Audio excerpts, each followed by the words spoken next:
All right, dying to react to this video. English requirements in Canada for temporary foreign workers. Let's go.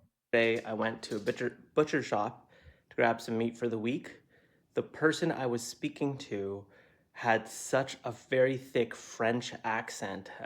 Young girl, she must have grown up in like Quebec or France. Forgive me, I don't think it was Quebec, it was probably France. And she could not, for the life of her or me, understand my order. And it was very simple. And I had to repeat myself several times. Ultimately, she got the meat right, she got the cut wrong. It was a whole thing. And it just got me thinking like, I felt in a way for her, and very similarly, I feel for these temporary foreign workers who come here from India, and they're just thrust onto the front lines of customer service. So question one, should the government, I don't know if the government can do this, but like be like, if it's front facing customer service, your command of English has to be very high, and there may be additional tests. I know that's more regulation. But second, this is the other thing.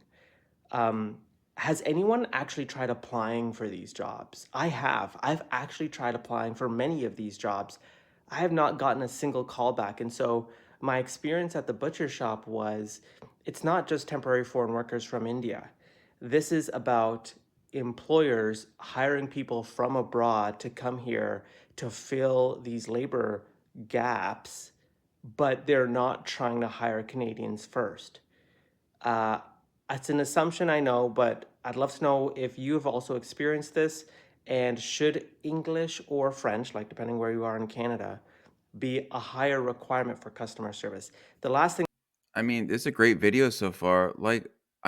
Of course. We had this experience today. We're going on a trip soon, and there was an issue with booking.com, and someone canceled our reservation, and then we had to call back and say, okay, we want a new place, whatever. And there's some numbers here. It's not huge money, but it's in the thousands, right, for hotels and everything. So you don't want to screw it up. And we're on the phone, and the phone connection's like not ideal for whatever reason. And you can tell like none of them were even close to native English. So if you're at the butcher shop and you're talking to someone, that's one thing because you can see it, you're right there.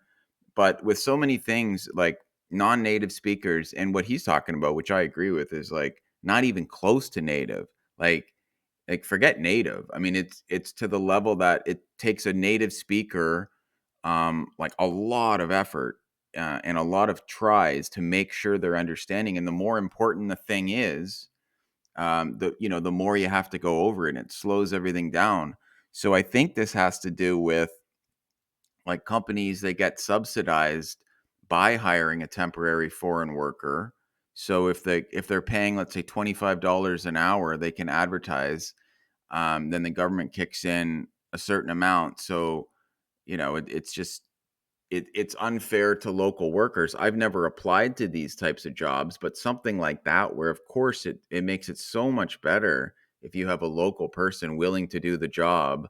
So there's something wrong with the system if we keep putting people that are non-native speakers. The other thing, which I'll point out, is like he was talking about, he doesn't want the regulation, which I don't either, of the government saying you can and can't do this or what's the test, but they can control who's coming in. So, like, it's not good on many levels, including like I have a school age son, to have so many people who are not native speakers because it slows everything down, it dumbs everything down. So, somehow we're giving this message that, hey, come to Canada, bring your kids, you get free everything basically. And yeah, you can work and don't worry too much about your English, not a big deal, or French. I mean, I'm in an English speaking part of the country, but you know, come here, join in, not a problem. Everybody loves it. And we're sending out this message and giving people too much confidence, I would say, to even come in and try it. Like as he's saying here, Christopher, he's saying like I wouldn't go to another country and try to do a customer service role unless I knew the language really, really well. But obviously, some people here, and neither would I. Like nobody would. right? Imagine going to Russia and like you're gonna working in a Russian deli. I mean, it's just anywhere. It's ridiculous. But it happens here all the time, and we're giving like pretty nice people, I think, naive in a lot of ways, but saying, "Hey, I want a better life in Canada. I'm not that comfortable with my English, but like, oh, don't worry about it. It's not a big deal." And it really does. And it's not about making fun of someone's accent, but it really is in a lot of ways difficult. And it's getting more and more difficult. And last thing I'll point out before I go to the next part is like there's so many people who are non-native speakers that this is even harder for them. So you put someone who really can barely speak and then a non-native speaker who's trying really hard and they're supposed to have an interaction and something like is supposed to come out of it, and it's very, very difficult. So this is even harder for non-native English speakers who are already here, because how are they supposed to deal with someone else from a different first language doing this? And I know a lot of people having a lot of problems with this, so it's a great conversation to think about. Thing I'll say on this, last year I was in a bit of a situation with my dad's car.